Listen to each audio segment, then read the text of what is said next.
جنگل میں تیز ہوائیں چل رہی تھیں۔ رانی چڑیا کا گھونسلہ بہت کمزور تھا۔ وہ اپنے دو ننھے بچوں کے ساتھ گھونسلے میں پریشان بیٹھی تھی۔ ہوائیں زور پکڑتی جا رہی تھیں۔ شدید قسم کا طوفان آنے والا تھا۔ تیز ہواؤں کی وجہ سے چڑیا کا گھونسلہ آہستہ آہستہ ٹوٹ کر گرنے لگا۔ رانی چڑیا بہت زیادہ گھبرائی ہوئی تھی اور اپنے دل میں سوچ رہی تھی، اتنے شدید طوفان میں اپنے بچوں کو لے کر کہاں جاؤں گی؟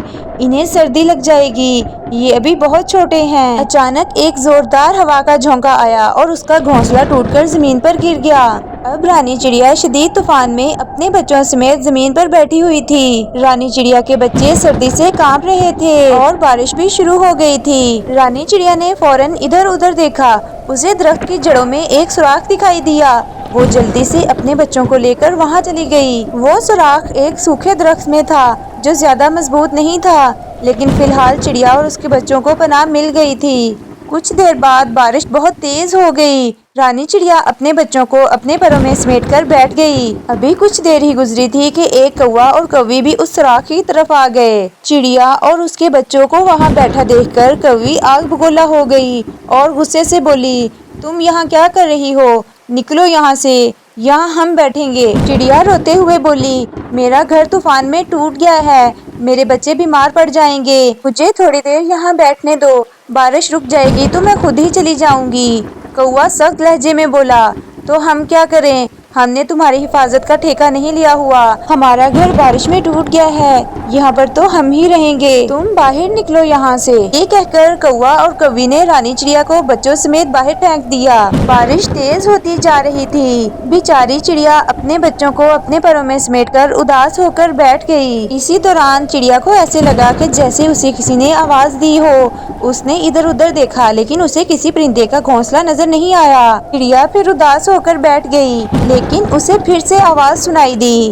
رانی چڑیا کو ایک امید نظر آئی۔ اس نے اپنے بچوں کو ایک بڑے پتے کے نیچے چھپایا اور اس آواز کی طرف گئی۔ چڑیا نے دیکھا کہ ایک بڑے مضبوط درخت کی شاخوں میں ایک الو بیٹھا ہوا ہے۔ الو بولا، جلدی سے اپنے بچوں کو یہاں لے آؤ، یہ جگہ بہت مضبوط ہے۔ رانی چڑیا فوراً گئی اور اپنے بچوں کو اٹھا کر الو کے پاس لے آئی۔ الو بولا، جلدی سے اندر آ جاؤ۔ رانی چڑیا اپنے بچوں کو لے کر جلدی سے اندر آ گئی۔ اس نے دیکھا کہ درخت کی شاخوں میں چھپنے کی بہت اچھی اور محفوظ جگہ ہے۔ چڑیا حیران تھی کہ الو نے یہ اتنا مضبوط گھر کیسے بنایا ہوگا۔ اس نے الو سے پوچھا، الو بھائی، تم نے اتنا مضبوط گھر کیسے بنا لیا؟ الو مسکرا کر بولا، یہ گھر میں نے نہیں بنایا، مجھے تو بنا بنایا ملا ہے، یہ گھر اس درخت کی شاخوں نے بنایا ہے۔ پچھلی بارش میں میرا گھر بھی ٹوٹ گیا تھا اور میں پناہ ڈھونڈتا ڈھونڈتا یہاں آ گیا، پھر میں نے دیکھا کہ یہ جگہ بہت محفوظ ہے، میں نے یہاں اپنے لیے گھونسلہ بنا لیا۔ اب رانی چڑیا اور اس کے بچے محفوظ تھے۔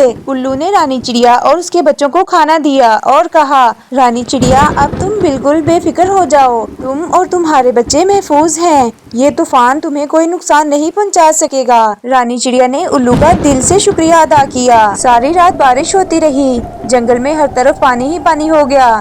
ادھر کوا اور کوی کا سوراخ پانی سے بھرنے لگا۔ کوی گھبرا کر بولی، یہ جگہ ڈوب رہی ہے، ہمیں یہاں سے نکلنا ہوگا، اور یہ درخت بھی اتنا مضبوط نہیں ہے، کسی بھی وقت ٹوٹ سکتا ہے۔ اسی لمحے ایک زوردار ہوا کا جھونکا آیا اور اوپر سے درخت ٹوٹ کر سوراخ کے آگے گر گیا۔ راستہ بند ہو گیا۔ کوا اور کوی باہر نہیں نکل سکے اور آخرکار انہیں معصوم چڑیا اور اس کے بچوں پر ظلم کرنے کی سزا مل گئی۔